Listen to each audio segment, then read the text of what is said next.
Hello guys! Welcome back sa akin channel, and for today's video ay may i-share ako sa inyo mga products. Actually, 3 products lang naman sila, and lahat ng product na yun ay first time ko silang gagamitin. Kaya naman kung gusto nyo malaman kung anong mga products na ipapakita ko, just keep on watching.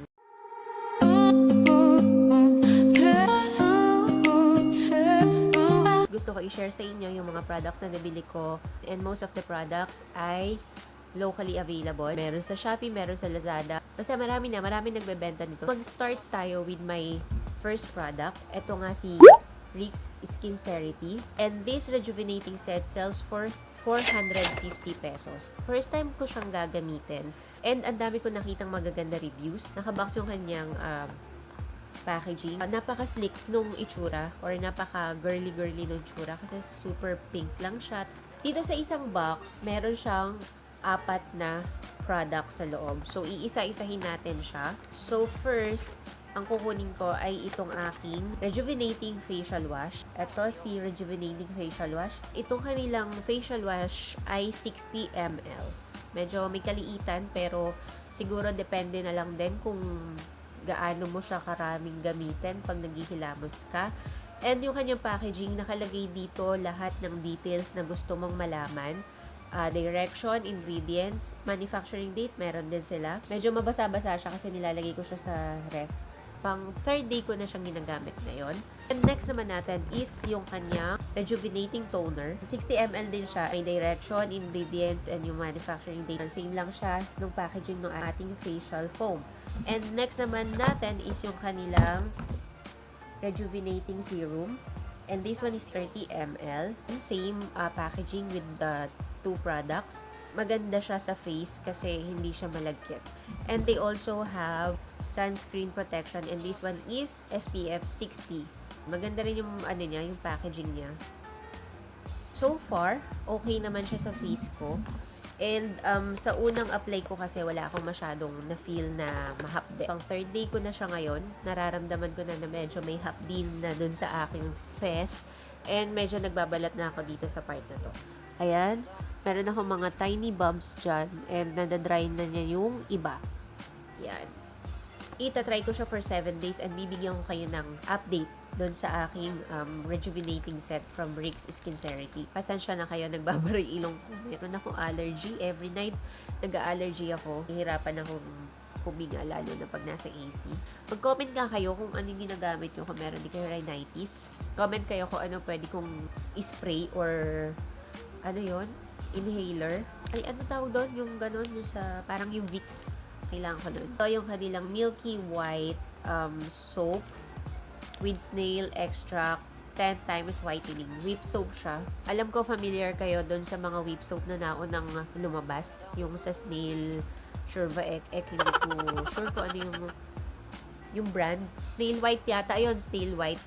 Ito yung first product na matatry ko with Brilliant Skin. Kasi meron din sila rejuvenating set. And alam ko merong lotion na ganito. Milky white lotion. This soap is 100 grams. And yung packaging niya is very cute. Lakas maka-girl. Dito sa likod, andyan yung kanyang claims, ingredients, and direction for use. So, manufacturing date meron din. And also, meron din sila expiration date. Nagamit ko na siya actually kanina. Pero, hindi ko siya ginamit sa face kasi nga diba, meron tayong SKINCERITY na tinatry. So, ayoko maghalo ng ibang product sa face ko kasi gusto kong makita kung talaga effective sa akin si Rix. Ayan yung kanyang itsura. Yung amoy niya ay masyadong matapang para sa akin. Hindi matapang na amoy chemical, ganun, pero sobrang bango. Okay lang naman sa akin, kaya lang nababother ako. Parang ang sakit masyado sa ilong. Amoy siya lotion, in fairness. Masyadong maamoy yung kanya scent. So, ang ginawa ko sa kanya, nirub-rub ko siyang ganun, and nakakakuha ka ng foam. Alam niyo, parang whipped cream. And yun yung pinang-a-apply ko sa aking katawan kanina. Pero, sa bandang legs ko, ginawa ko yung mismong soap. Yun yung ini-scrub ko sa katawan ko. Kasi may net. So, feeling ko, mas masarap siya pag ganon. I-scrub na rin niya at the same time yung skin ko. Pag nabanlawan siya, medyo may dryness akong naramdaman. So, nag-lotion na lang ako para ma-hydrate yung ating skin. Pang first day ko ngayon. So, tingnan natin kung nakakaputi ba siya talaga at totoo bang 10 times yung kanyang whitening. So, the last product na ipapakita ko naman sa inyo, itong ating Frozen Collagen 2-in-1.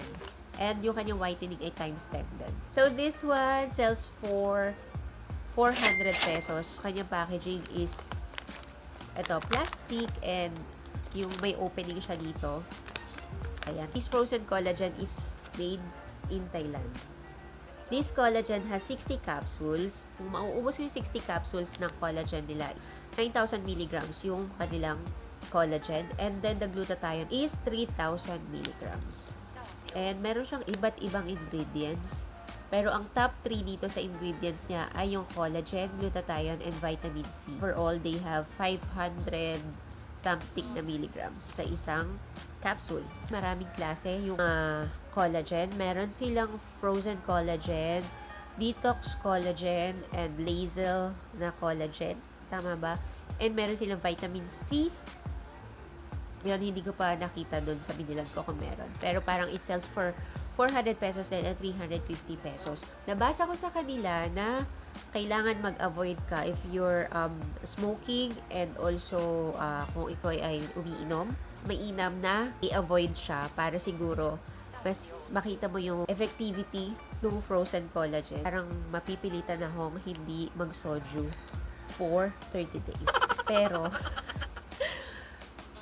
tingnan natin. Hindi ko yata may iwasan hindi mag-soju. Let's see. Siguro pwede ako mag-soju, kaya lang hindi muna ako magtitake ng collagen. Ito yung tatlong products na binili ko, and lahat sila ay available online and also sa mga authorized dealer. So, gagawa ako ng individual videos dito sa mga products na to, and yung aking mga thoughts, and kung meron ba kayo makikita ng changes. Bibigyan ko yan ng update after 7 days kung effective pa sila sa akin. Pero kung effective sila sa akin, talaga itutuloy-tuloy ko sila. Meron kayong mga comment and suggestions, comment lang kayo sa baba. So, yun lang guys. See you again sa mga susunod kong videos. Syempre, kung hindi pa kayo nakasubscribe, feel free to click the subscribe button and also the bell notification para lagi kayo updated every time na meron akong bagong video.